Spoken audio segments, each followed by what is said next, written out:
There are those who speak and those who listen. But every so often, someone shows up who does both with uncommon purpose and an open notebook in hand. Nicole Banks is a power connector, a woman whose network doesn't just span industries, it sparks movements.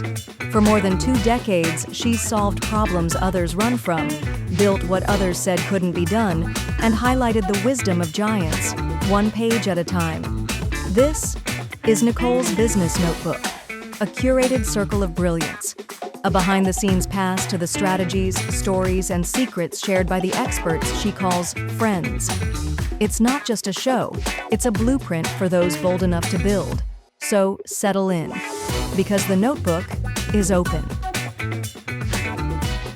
Hi, it's Nicole Banks again with Nicole's Business Notebook. Today I have an HR superstar in the house. Her name is Lyndsey Hanna. And as entrepreneurs, we know that HR is this big, scary thing that we wish we knew more about, but we don't. So we brought in a subject matter expert here to talk about kind of what we're doing, what we need to know, what we don't know, and how we can do better in the HR side of things. So Lyndsey, thank you so much for coming on out. Thanks for having me. Awesome. So obviously HR is complicated. And especially for entrepreneurs who may be an expert in whatever their service, good they're providing, the running of the business is its own animal. And I feel like HR is this other scary animal that's kind of behind it that nobody ever looks at. So kind of what made you want to get into HR in the first place? Yeah. So like a lot of people, HR chose me. I did not necessarily choose HR. So when I graduated from college, my plan was to go work in hotels all around the world. And I was going to travel the world on someone else's dime. That was my original plan. And throughout my early career, all of the employees kept coming to me with their complaints. And I would take those complaints to management and say, hey, we need to have a conversation. This is what's going on. This is how it's impacting the business. And through the course of time, business leaders kept going, Lyndsey, you need to go into HR. You're really good at this. People trust you. And that is a huge part of HR, is having business leaders and employees alike be able to trust you and know that you are watching out for them. And so it just kind of naturally happened. Due to a family issue that happened, I needed to get out of the hospitality space. I couldn't be on 24-hour call anymore. And 2 of my friends happened to work for a insurance carrier. And they said, hey, why don't you come work with us for a little while? It's steady hours. Your weekends and evenings are free. And I was like, weekends and evenings free? That's a thing? Right. Who knew that was a thing? Yeah. So I decided to do that. And I said, I'll just do this until my family issue subsides. And then I'll go back to the hospitality business and we'll go back to traveling the world and everything's going to be fine. Well, 10 and a half years later, yeah, I was still there, still doing the insurance thing. I had gone back to school for my master's degree and gotten a master's degree in HR. And kind of said, yeah, this is my space, being in a position where I could be a voice for people who didn't feel like they had a voice of their own. I love that. Yeah, I mean, HR is integral to business processes and that whole bit. And I think what you said, trust, really resonates. You know, you have to make sure that the business owners are making the right decisions for their employees and advocating for them, but you have to make sure that the employees can actually have those conversations with you and then you advocate for them. So you're kind of in the middle of everything. All the things to all the people, but at the same time, remaining as Switzerland, right? So I want you to come talk to me, but understand that I'm not necessarily taking sides. And that's one of the hardest things in HR, because we are people too. Mm-hmm. And you really want to take sides, particularly in really sensitive or high issue type situations. Yeah. It's really hard to stay neutral, but it's critical to the role, because even as HR people, right, we hear one side of the story first. But every story, whether it's HR or not, personal, business, doesn't matter. Every story has at least 2 sides, oftentimes more than that. So It's staying in that position of going, okay, that's one side of the story. But as an HR person, instead of saying, oh my gosh, it's no, we're Switzerland. That's one side. What are the rest of the sides? And keeping that kind of curiosity as the driver, as opposed to that human inclination to want to take sides. Right.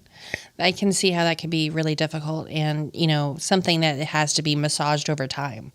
no matter what's going on, no matter if it's the second, fourth, 15th time that something's being brought to you, that, in perpetuity being in Switzerland can I'm sure be its own struggle. Yeah, there are definitely days where, we kind of joke in HR, we say, when you get overwhelmed, because it definitely happens, particularly some of the situations that get brought to us in arenas like discrimination and sexual harassment and things like that, your emotions do kick in.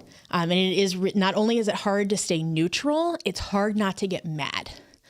And not to have that human piece kick in of like, who on earth thinks they are so-and-so that they get to do this, that, and the other. And we have to take that moment to step back. I heard Carly Franklin, she's the head of HR for the Phoenix Suns. I recently heard her speak, and she made a statement that I absolutely love, so I'm going to use it again. She said, in HR, we get 5 minutes to be emotional, and then we have to go back to being a gangster. And that is absolutely in those more sensitive type of situations. Like, okay, I got to take a minute and let myself be mad over what I just got told. Let myself feel those emotions because it's human to feel them. Right. And then, okay, now we're back to being Switzerland. We're back to being a gangster, right? Messy bun, whatever we got to do. And let's go do what we got to go do. Yeah, I love that. And so obviously, you and I are business friends and, all of that. And I know a little bit about your personal story, but you've gone from corporate and, kind of doing the thing to being on your own. And I'm sure that was a crazy transition, especially being in HR. So can you tell us a little bit about kind of where you started, where you're at now, and kind of what you can offer for businesses? Yeah. So I was in corporate HR, started on what we call total rewards. That's the big fancy name for benefits and compensation. Okay. So started in total rewards, worked my way into other areas of HR, spent a total of 13 years in corporate. I am a little bit of your not standard HR person. Okay, maybe a lot of it of your not standard HR person. And I'll be very transparent. I've been fired a lot in my career. And the biggest reason why I get fired is because I am not afraid to stand up for what's right, even if that means I stand alone. And I have stood alone a lot in my career. And I've had a number of times where I've had to go to CEOs, CFOs, business owners and say, you're incorrect in this moment. Let me help you go through the process of how we fix it. And instead of going through the process of fixing it, I've gotten fired because they come to me and say, your job is to protect me. And I say, no, that is not my job. And if one of the reasons I went out on my own is because one of the things that really makes me angry about corporate HR today is this thought process that our job is to protect the business. No, it's not. Our job is to drive business and drive business success through people. Yep. That is what our job really is. So in corporate HR, if you're spending all of your time having to CYA business leaders, that's a leadership problem. Right. And so many businesses have that problem. And I said, you know what? This is not for me anymore. So I decided that it was time to go out on my own, take my voice and my different way of looking at HR, my different way of looking at business, and say, I'm going to go change the world. And I'm going to go help people understand why being different in how you treat people in your business is one of the greatest ways to build generational wealth, generational businesses that are going to be around for the next 200-300 years. It's by doing it differently than how we've always done it. No, I love that. And I think, to your point, in the corporate HR sense, you don't go talk to HR. You as an employee, they are not your friend. They are not your advocate. So I love the fact that you kind of, dance between the lines, when it comes to, supporting the business owners and those, business leaders, but still being available and an advocate, for those employees. It's got to be difficult to wrangle. So, when you're talking and going on your own and you being the one and that whole bit, how has it been different than corporate?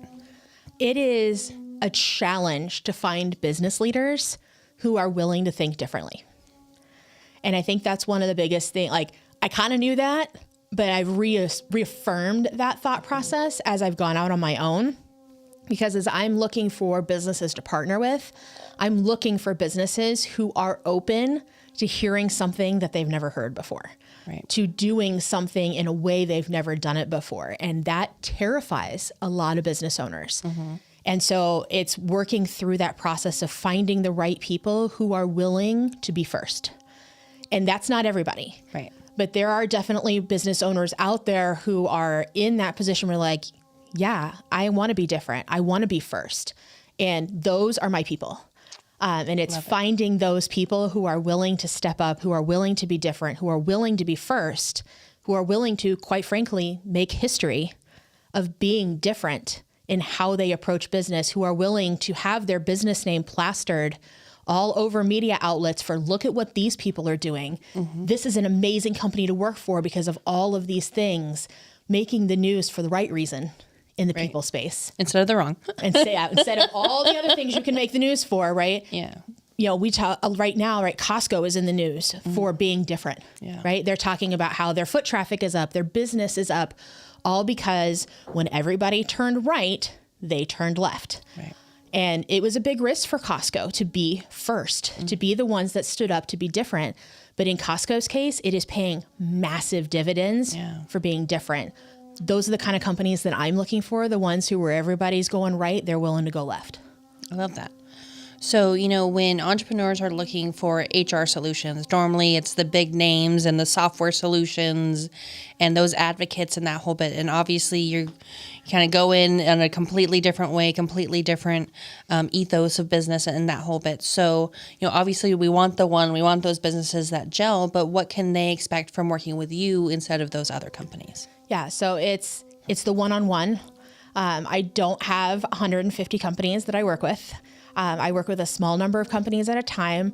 I stagger clients when they come in because the first 3 months is typically the most intensive. So I only take a certain number of new clients at a time to make sure that you can get that one-on-one experience. And what the solution I present to one business may not be the solution I present to a different one. It's about your company culture, your industry, your employees, meeting people where they are. Different demographics of employees need different things. Let's look at your company, not this cookie cutter thing that I'm trying to make you like everybody else, but what's going to work for you. Right. And it is very different. It does require a little bit of transparency, maybe some uncomfortable conversations around being willing to be a little bit vulnerable and things that you're like, Lyndsey, what you just said terrifies me. And like, that's okay. I need you to tell me that terrifies you. Right. Let's talk about maybe that's a in the future thing. Maybe that's not a right now thing. Being flexible to meet people where they are in a place where, yes, we're going to go be different, but we're not going to do it in a way that terrifies you. Love that. Working within their sort of modus operandi, as they say. So when should a company talk to you? They've started their company, they're new, they, maybe don't even have their first employee yet. Do you talk to them now? Do you talk to them later? How in a perfect world would you love your customer journey to, start? Yeah. So if I ran the world, I would love for you to come talk to me the moment you found your business. Okay. And the biggest reason for it is that we want to look at what's the plan, right? So any good business coach is going to tell you when you start a business with the end in mind, right? What do you ultimately want this thing that you're about to invest all this time, energy, and sweat equity into? What do you want it to look like? Because if you, in people, in anything, you cannot hit a target you cannot see. So what is that target? Right. And if that target for you is a company with employees, let's talk about what that looks like in the very, very beginning, because how you structure your business can impact what the employee experience looks like later.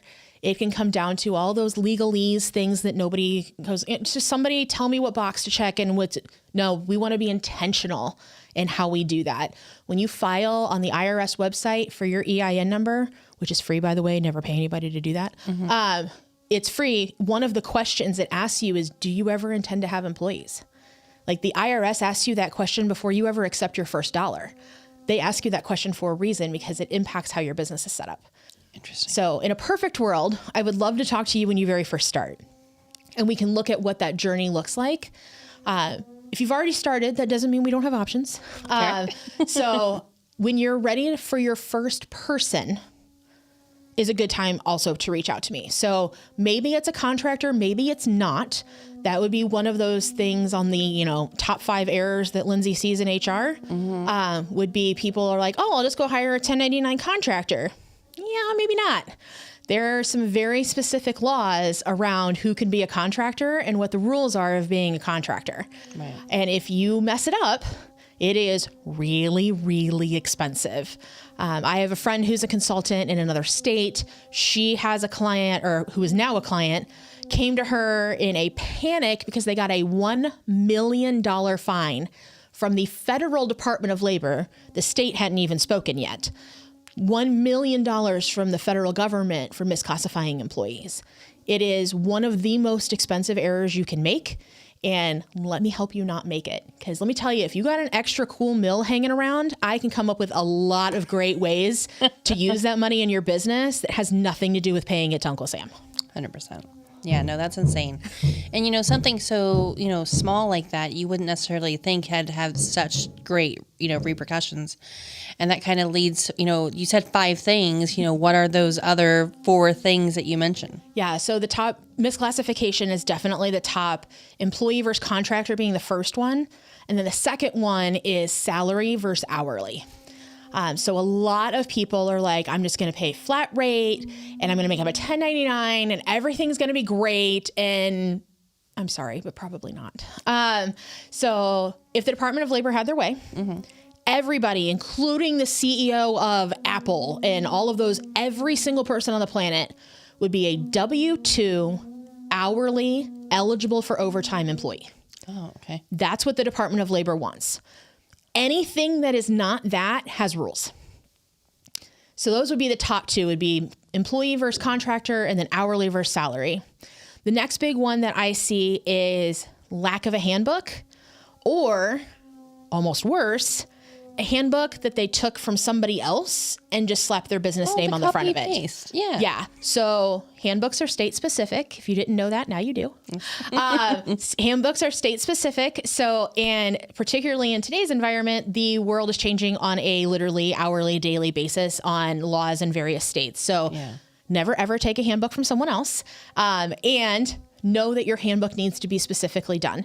Let an HR pro help you, or if you have a business attorney, your business attorney can help you. Do not go at your handbook alone. There are so many different things that need to go into a handbook, and depending what state you're in, or if you operate in multiple states, you may have state-specific policies where you may not be able to operate your company on a one-size-fits-all basis. Great example is California. If you are going to have employees in California plus somewhere else, you are going to have 2 sets of rules for just about everything. You're going to have a set of California rules and a set of everybody else rules. Wow. So I see a lot of that. The next, kind of the 4th one on the list would have to do with pay. So in your handbook, you are required by law in just about every state to state your pay cycle. You are also required to state the start and end of your pay periods.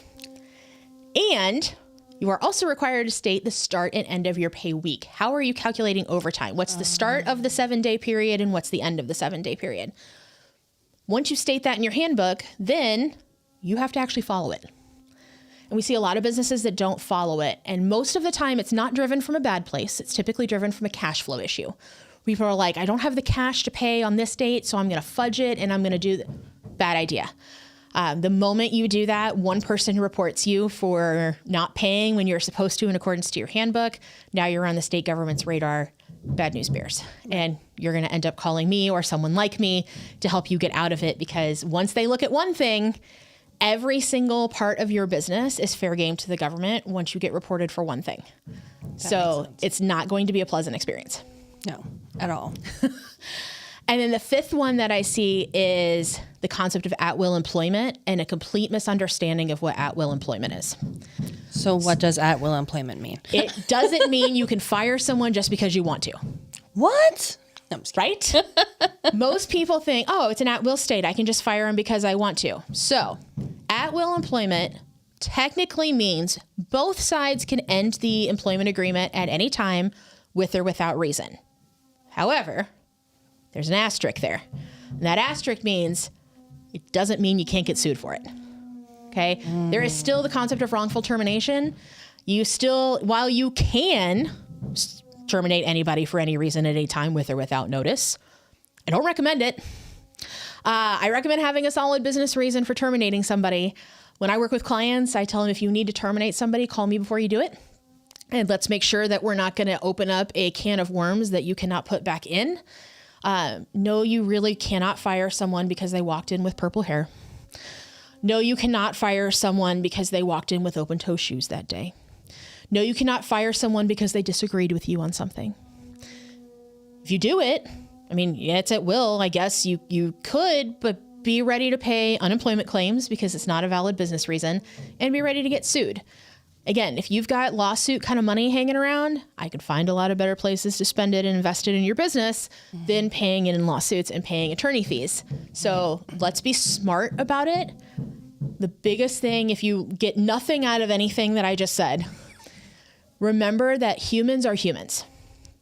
And just like you, every person who works with you, whether it's an employee, it's a client, it's a vendor, they have good days and bad days just like you do. Right. And we want to be careful that our bad day doesn't make someone else's day a bad day. And or when someone else is having a bad day, we don't make it worse. Right? We show grace to humans in that moment. If you have to, send them home for the day. If it's really that bad, send them home. We'll talk about it tomorrow. Don't get sued, please. Yes. Don't get sued. Great advice. Yeah, don't get sued. 100%. So you've mentioned to me that you are not your average HR person. So, can you kind of expand on that? And then I know we talked about, you starting and, that whole bit with new businesses, but which businesses are you most passionate about working with? Yeah, I really enjoy working with the professional services businesses. So real estate, law firms, accounting firms. Kind of joke about this a little bit, but the businesses who say, I know what I'm doing. I don't need somebody to tell me, especially you law firms. I'm looking at you on purpose. Okay. Unless you're an employment law firm, it's probably not what you specialize in. Let me help you. But working in those situations where you're working with people who probably know a little bit more than the average bear, but they know it just enough to be dangerous. And those people can actually get themselves in more trouble than other businesses can because they think they know. I'll use the contractor example. It's a 106-page document from the Department of Labor on classifying employees as contractors versus employees. I mean, if you want to go spend the time to read a 106-page document, more power to you. Most business owners are going to go, so Lyndsey, you read it? Yep, I read it. Cool. Just let's get to the end, right? Yeah. Just tell me whether or not I'm this bucket or that bucket. Right. Let us help you with those things. It's this one thing is 106 pages. The next thing is going to be just as many pages. So unless you've got that kind of time on your hands and that's how you want to spend your time, read it and understand it. Yeah. Most likely, you didn't go into business to spend all of your time reading government documents on your computer. Yep. So you went into business because you have something you are incredibly good at and it's not HR. Right. Okay. So just like you want people to hire you for your expertise, you need to acknowledge that you need to hire expertise in the things that you are not good at. It is part of what will drive your business forward. Let us help you. Don't view us as an expense. View us as a partner. We are there to help move you forward, in my case, with people. I love that. So, you mentioned when, businesses are figuring out, that first employee, that first contractor, it's a really pivotal time.